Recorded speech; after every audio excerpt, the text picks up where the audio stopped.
ukuthi nathi sisukume Johana besihambile semhlanganweni selaManazaretha.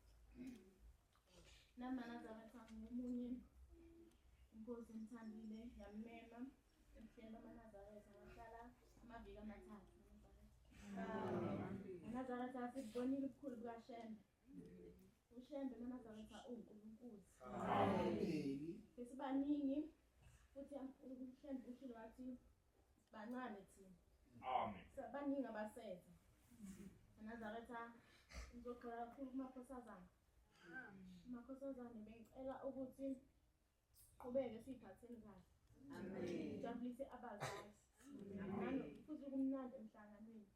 Ngiyacela ukuthi uNkulunkulu aqhubeke anike abazali bethu amandla ukuthi nathi sikwazi ukuqhubeka sihambe ngendlela le.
Uhambo lethu lokuya emhlanganweni wawoJuly uhambe kanjani? Manazaretha nami kuthe ngibona ukuthi kuwuJuni ngibona ukuthi imali ngathi ayihlangani kodwa ngomusa nangothando lukaShembe imali yahlangana nami ngaphumelela ukuthi ngihambe nezinye izingane sihambeni siye kuJuly.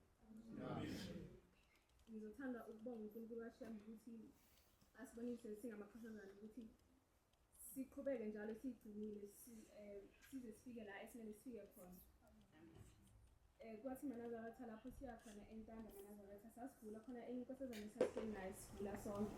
Kwathi Manazaretha lapho singanamandla khona kodwa ngomusa nangothando lukaShembe sahamba sabuya futhi entanda ngomusa nangothando lukaShembe.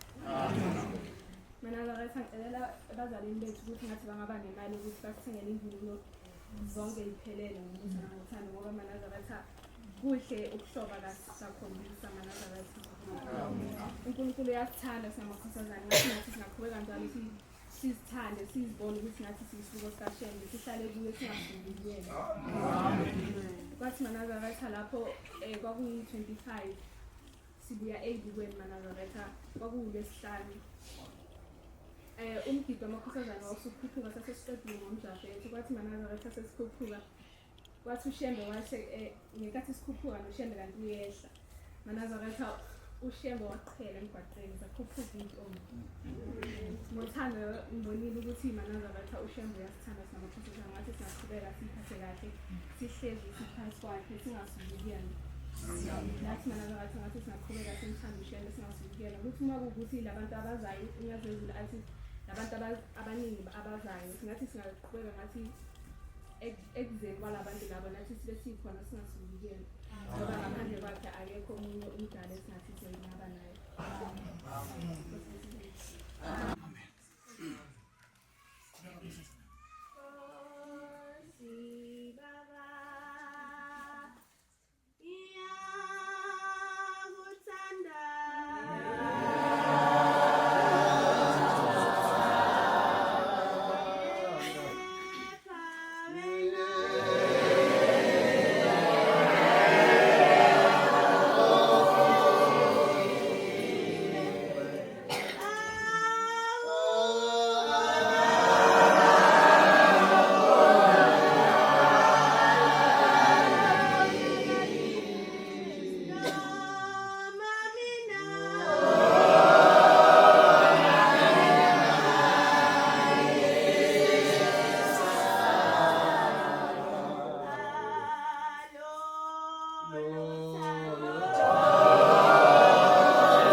isimemo ukumenywa ebuhleni yami. MaNazaretha, kuningi ubaba akushilo ukuthi singamaNazaretha, kodwa kakhulu ucele ukuthi singamakhosazane siyeke izinto zomhlaba, ngoba izinto zomhlaba ziyaphela kodwa ezasezulwini ay'pheli. MaNazaretha, ngisacela ukubonga ukuthi uShembe ungimemile ukuthi ngihlale umhlangana wonke noma ngilozile esikoleni, kodwa ngokukhuleka kakhulu nangobukhulu bukaShembe esikoleni azange bangithethise kakhulu. Sacala nokubonga nokuthi ngihambe ngize ngikhane nokuphumelela ukuya kaBheka Bezayo ngoba masiya kaBheka Bezayo kusuke kuyisikhathi esikhulu esihle la abangasekho bakithi bajabula khona ngoba sisuke sizobabusisa futhi sibakhumbulile. Ngicela ukubonga uShembe ngokungivikela. Ngicela ukuthi uShembe aze anike abazali bami nabazali babo bonke abazali ukuthi namandla abo bonke abazali ukuthi baphumelelise abantwana babo kulo nyaka ozayo emhlanganweni kaJulayi, ngoba uJulayi kusuka kuwumkhosi omkhulu wamakhosazane. Kuba kuhle uma ukuthi samakhosazane siyahamba sonke silalele konke okushiwayo noma kungashiwo ethempelini, kodwa kakhulukazi okushiwo ubaba masibuya entanda noma sibuya ukuyohlola, ngoba uShembe usuke esiyala ngaleso sikhathi.